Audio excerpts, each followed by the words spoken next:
ओम शांति। आज 20 दिसंबर 2021 के बाबा के अनमोल महावाक्य सुनेंगे। और आज की मुरली में बाबा हम बच्चों को कहते हैं, बच्चे, बाबा जो तुम बच्चों को सुनाते हैं वो हर बात पर विचार सागर मंथन जरूर करना चाहिए। और इस तरह से सारा दिन बुद्धि के अंदर ज्ञान टपकता रहेगा। दूसरी बात बाबा ने कही कि यहाँ जिस भी आत्मा में साइंस के किसी भी हुनर का जो संस्कार होगा वह सतयुग में काम आएगा, जिससे ही एरोप्लेन बनेंगे, महल बनेंगे, सारी चीजें बाबा कहे जो संस्कार यहाँ से ले जाते हैं उसी के आधार से बनती है।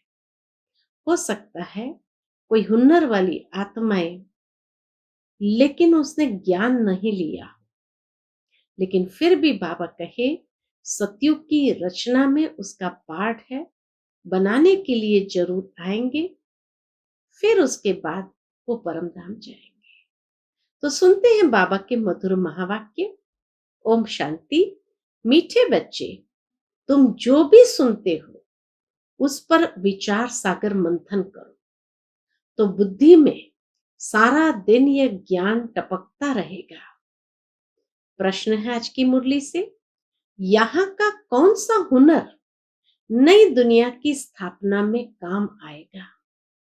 उत्तर है, यहाँ जो साइंस का हुनर है जिससे एरोप्लेन, मकान आदि बनाते हैं, यह संस्कार वहां भी साथ ले जाएंगे। यहाँ भल ज्ञान न ले, लेकिन वहां यह हुनर साथ जाएगा।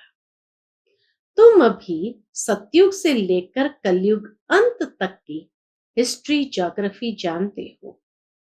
तुम्हें पता है कि इन आंखों से जो कुछ पुरानी दुनिया का देखते हैं वह सब अभी खत्म होना है। आज की मुरली से पहले गीत बजा है, तूने रात गंवाई सो के, दिवस गवाया खाए के। ओम शांति। बाप बैठ बच्चों को समझाते हैं, हूबहू जैसे 5000 वर्ष पहले समझाया था वैसे फिर भी समझा रहे हैं कि पुरानी दुनिया का विनाश और नई दुनिया सतयुग की स्थापना कैसे होती है।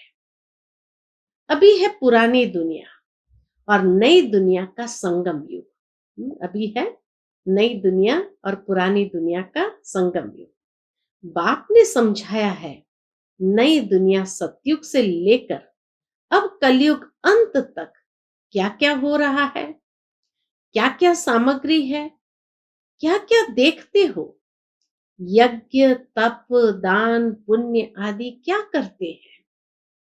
यह जो कुछ देखने में आता है यह कुछ भी रहना नहीं है। पुरानी कोई भी चीज रहने वाली नहीं है।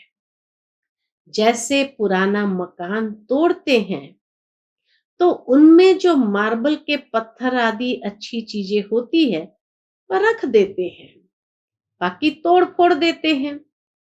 तुम बच्चे जानते हो ये पुराना सब खत्म होना है। इस दुनिया का कुछ भी बाबा नई दुनिया में लगाने के लिए रखना नहीं है। बाकी यह जो साइंस का हुनर है, कितनी सुंदर बात गहरी बाबा ने बताई, चीजें कुछ भी नहीं रहेंगी, बाकी यह जो साइंस का हुनर है वह कायम रहेगा। तुम सब जानते हो कि यह सृष्टि चक्र कैसे फिरता है, सतयुग से कलयुग अंत तक क्या क्या होता है। यह साइंस भी एक विद्या है। उनसे एरोप्लेन, बिजली आदि सब कुछ बने हैं। पहले यह नहीं था, अब बना है। दुनिया तो चलती रहती है। भारत है अविनाशी खंड, प्रलय तो होती नहीं। ये साइंस जिससे अभी इतना सुख मिलता है वह हुनर भी वहां रहता है। सीखी हुई चीजें दूसरे जन्म में भी काम आती है, कुछ न कुछ रहता है। यहां भी अर्थक्वेक जहां होती है तो फिर जल्दी में सारा नया बना देते हैं। वहां नई दुनिया में विमान आदि बनाने वाले भी होंगे। सृष्टि तो चलती रहती है, यह बनाने वाले फिर भी आएंगे। अंत मते सो गति। इसीलिए हुनर जिसमें है वो संस्कार वाले क्यों आएंगे? क्योंकि अंत मते सो गति होगी। बल उन्हों में ये ज्ञान नहीं है। हो सकता है संगम युग पर उन्होंने ज्ञान नहीं लिया हो, लेकिन क्योंकि अंत मते सो गति होंगी, इसलिए बाबा कहे वह आएंगे। बल उन्हों में ज्ञान नहीं है, परंतु वह आएंगे जरूर और आकर नई नई चीजें बनाएंगे। यह ख्यालात अभी तुम्हारी बुद्धि में है, ये सब खत्म हो जाएंगे, बाकी सिर्फ भारत खंड ही रहेगा। तुम वॉरियर्स हो, अपने लिए योग बल से स्वराज्य की स्थापना कर रहे हो। वहां सब कुछ नया होगा। तत्व भी जो तमो प्रधान है वह सतो प्रधान बन जाएंगे। तुम भी नई पवित्र दुनिया में जाने के लिए अब पवित्र बन रहे हो। तुम जानते हो हम बच्चे यह सीख कर बहुत होशियार हो जाएंगे, बहुत मीठे फूल बन जाएंगे। तुम कोई को भी यह बातें सुनाते हो तो वह बहुत खुश होते हैं। जो जितना अच्छी रीति समझाते हैं उन पर बहुत खुश होते हैं। कहते हैं ये समझाते तो बहुत अच्छा है। बाबा के क्या कहेंगे? ये समझाते तो बहुत अच्छा है, परंतु जब ओपिनियन लिखने लिए कहते हो तो कहते हैं विचार करेंगे। इतने में हम कैसे लिख दे? एक बार सुनने से बाप से योग कैसे रखे यह सीख नहीं सकते। अच्छा तो लगता है। तुम ये जरूर समझाते होंगे कि अब पुरानी दुनिया का विनाश होना है, पापों का बोझा सिर पर बहुत है। यह पतित दुनिया है, पाप बहुत किए हुए हैं। रावण राज्य में सब पतित है, तब तो पतित पावन बाप को बुलाते हैं। ये ज्ञान अभी तुमको है। सतयुग में ये कोई नहीं जानते कि इनके बाद त्रेता आएगा। हाँ, सतयुग में ये ज्ञान नहीं होगा कि सतयुग के बाद त्रेता आएगा। वहां तो प्रारब्ध भोगते हैं। अब तुम बच्चे कितने बुद्धिमान बनते हो। बाबा कहे अभी तुम बच्चे कितने बुद्धिमान बनते हो। जानते हो हमको रूहानी बाप पढ़ाते हैं।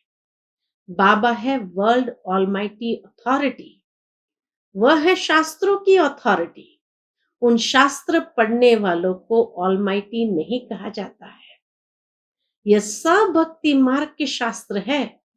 बाकी यह जो बाबा तुमको पढ़ा रहे हैं यह है नई दुनिया के लिए नई बातें।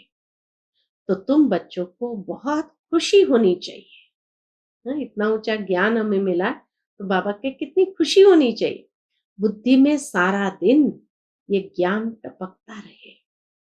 स्टूडेंट जो पढ़ते हैं उनको फिर रियलाइज भी करते हैं। जो पढ़ाई पढ़ते हैं वो पढ़ाई को विचार सागर मंथन करके उसको रियलाइज भी करते हैं, रिवाइज भी करते हैं। तो बाबा कहे स्टूडेंट जो पढ़ते हैं उसको फिर रिवाइज भी करते हैं, जिसको ही विचार सागर मंथन कहा जाता है। तुम ये समझते हो कि बाबा हमको बेहद की पढ़ाई अथवा सृष्टि के आदि मध्य अंत का सारा राज बैठ समझाते हैं, जिसको तुम्हारे सिवाय कोई समझ नहीं सकते। इसलिए तुमको बहुत खुशी होनी चाहिए। तुम बहुत बड़े आदमी हो। बाबा क्या कहते, तुम बहुत बड़े आदमी हो। तुमको पढ़ाने वाला भी, क्यों कहा बड़े आदमी? क्योंकि बड़े आदमी को पढ़ाने वाला भी तो इतना ऊंचे से ऊंचा होगा। इसलिए बाबा कहे तुम बहुत बड़े आदमी हो। तुमको पढ़ाने वाला भी ऊंचे ते ऊंचा बाप है, तो तुमको सदैव खुशी का पारा चढ़ा रहना चाहिए। सदैव बुद्धि में ये बातें रिवाइज करो कि पहले पहले हम पावन थे, फिर 84 जन्म ले पतित बन गए, अब ड्रामा प्लान अनुसार बाबा पावन बना रहे हैं। साधु संत सब कहते हैं, क्या कहते, कि हम रचता बाप और रचना के आदि मध्य अंत को नहीं जानते। तुम जानते हो क्राइस्ट फिर अपने समय पर आएगा। क्रिश्चियन का जैसे सारी पृथ्वी पर राज्य था, अब सब अलग अलग हो गए हैं, आपस में लड़ झगड़ रहे हैं। अब कहते हैं एक राज्य, एक भाषा हो, मतभेद न हो, ये कैसे हो सकता है? अब तो आपस में लड़ झगड़ कर और ही पक्के हो गए हैं। अभी यह तो हो नहीं सकता जो सबकी एक देवताई मत हो जाए। इस दुनिया में तो ये हो नहीं सकता है। भल कहते हैं राम राज्य चाहिए, परंतु समझते कुछ नहीं है। तुमको भी पहले कुछ पता नहीं था, अभी तुम ब्राह्मण बने हो। तुम जानते हो कि हमारा युग ही अलग है।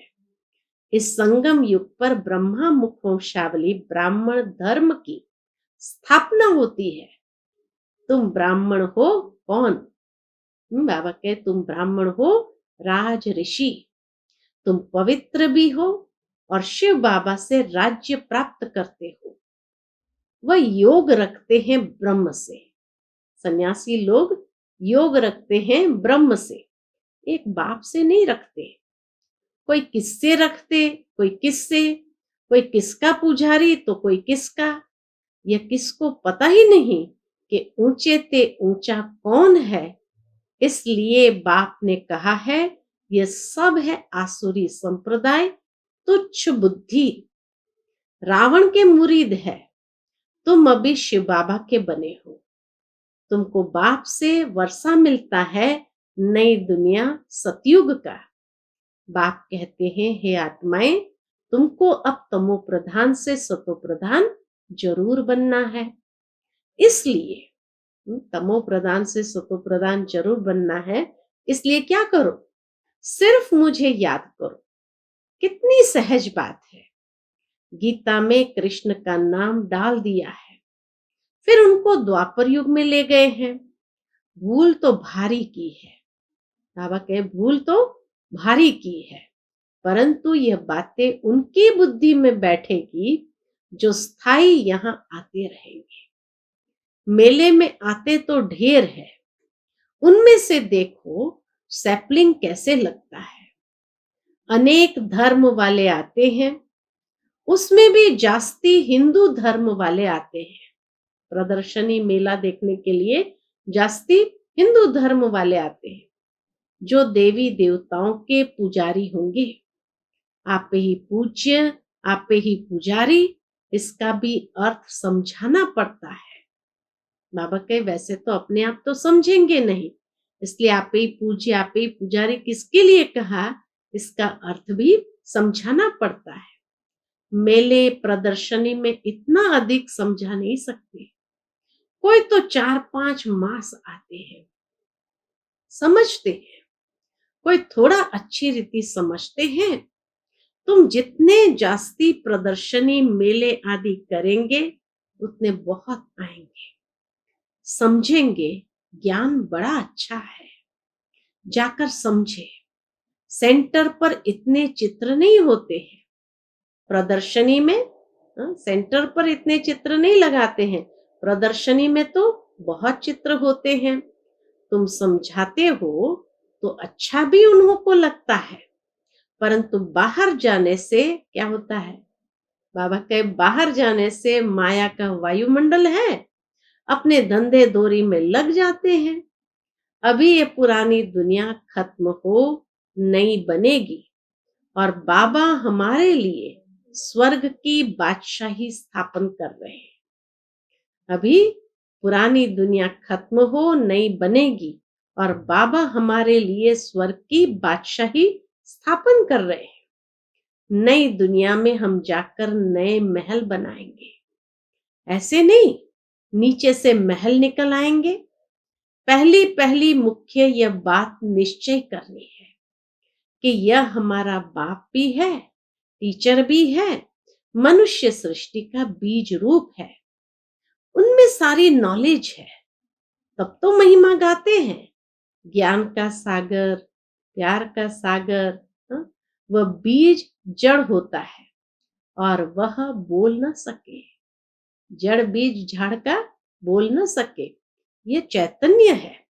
बाप ने तुमको सारी नॉलेज दी है जो औरों को अच्छी रीति समझानी है। मेले व प्रदर्शनी में ढेर आते हैं, निकलते कोटों में कोई है। 7-8 दिन आकर फिर गुम हो जाते हैं। ऐसे करते करते कोई न कोई निकल आएगा। समय थोड़ा है, विनाश सामने खड़ा है। कर्मातीत अवस्था को पाना है जरूर। पतीत से पावन होने के लिए याद बहुत जरूरी है। अपनी संभाल करनी है। मुझे सतो प्रधान बनना है, यह चिंता लगी रहे, क्योंकि सिर पर जन्म जन्मांतर का बोझा है। रावण राज्य होने से सीढ़ी उतरते ही आए हो, अब योग बल से चढ़ना है। रात दिन यही फिक्रात रहे कि मुझे सतो प्रधान बनना है, और सृष्टि चक्र की नॉलेज भी बुद्धि में चाहिए। स्कूल में भी यह रहता है कि हम फलानी फलानी सब्जेक्ट में पास हो जाए। बच्चों को होना रहता है, यानी फिक्र रहती है। जिसमें वीक होंगे तो सोचते हैं फलानी फलानी सब्जेक्ट में पास हो जाए। इसमें मुख्य सब्जेक्ट है कौन सी? याद की। सृष्टि के आदि मध्य अंत का भी ज्ञान चाहिए। तुम्हारी बुद्धि में सारा सीढ़ी का ज्ञान है कि अब हम बाबा की याद से सतयुगी सूर्यवंशी घराने की सीढ़ी चढ़ते हैं। 84 जन्म लेते सीढ़ी उतरते आए, अब फट से चढ़ जाना है। अभी तो लिफ्ट में जाना है, तो बाबा का फट से चढ़ जाना है। गायन है ना, सेकंड में जीवन मुक्ति। इस जन्म में ही बाप से जीवन मुक्ति का वर्षा लेकर 100 देवता बन जाएंगे। बाबा कहते, बच्चे तुम ही सूर्यवंशी थे, फिर चंद्रवंशी, वैश्यवंशी बने। अभी तुमको ब्राह्मण बनाता हूं। ब्राह्मण है चोटी। ऊंचे ते ऊंचा परम पिता परमात्मा आकर ब्राह्मण देवता क्षत्रिय 3 धर्मों की स्थापना करते हैं।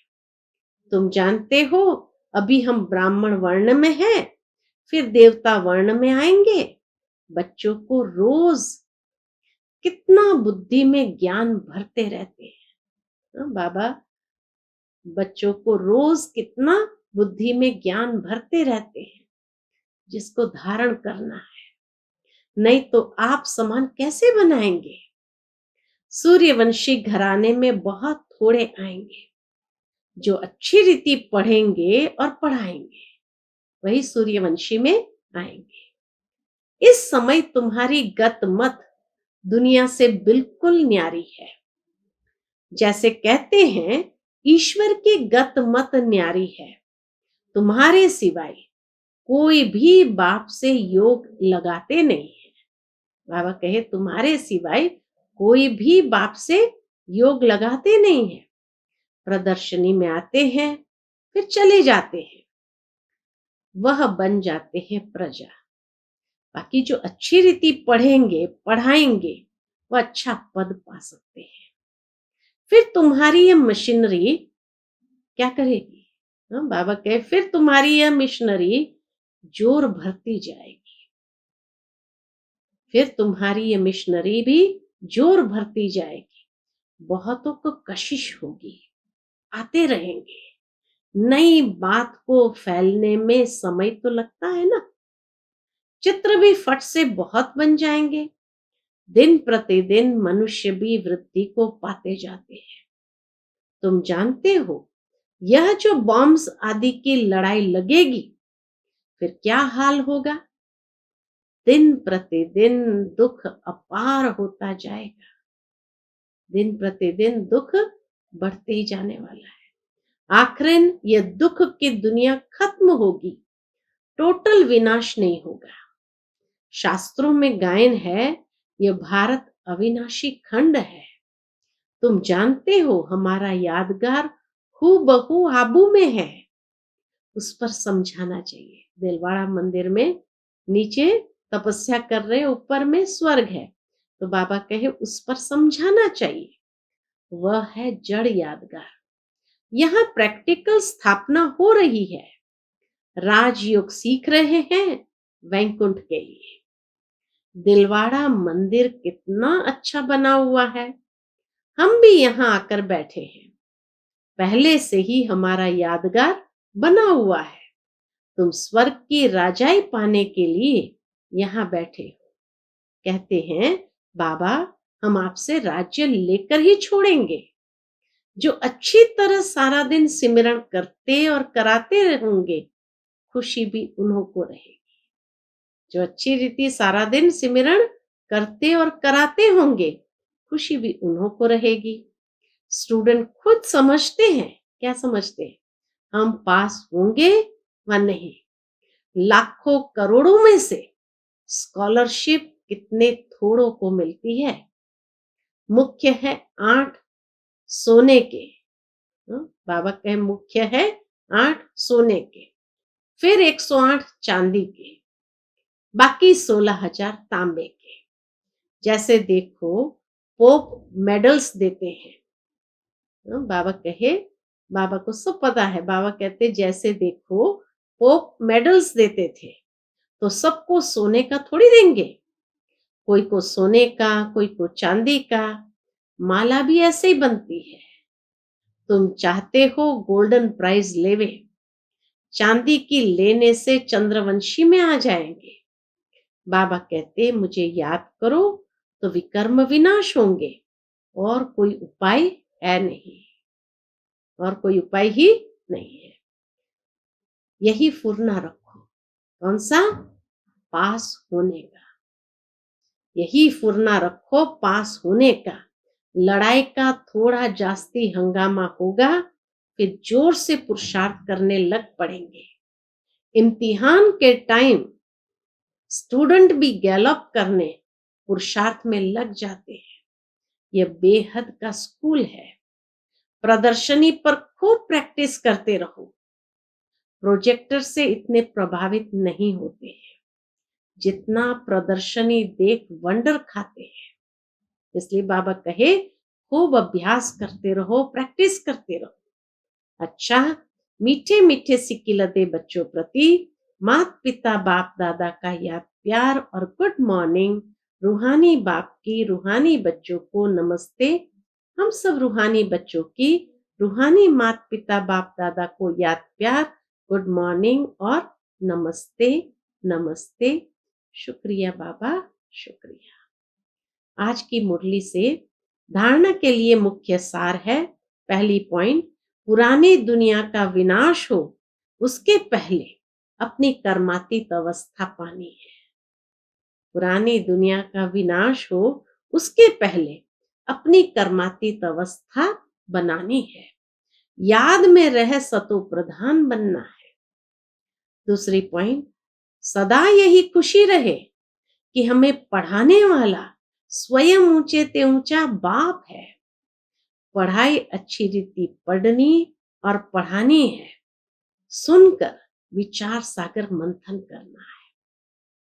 आज का बाप दादा का मधुर वरदान हम बच्चों के प्रति है, निर्विकारी व फरिश्ता स्वरूप की स्थिति का अनुभव करने वाले आत्म अभिमानी भव।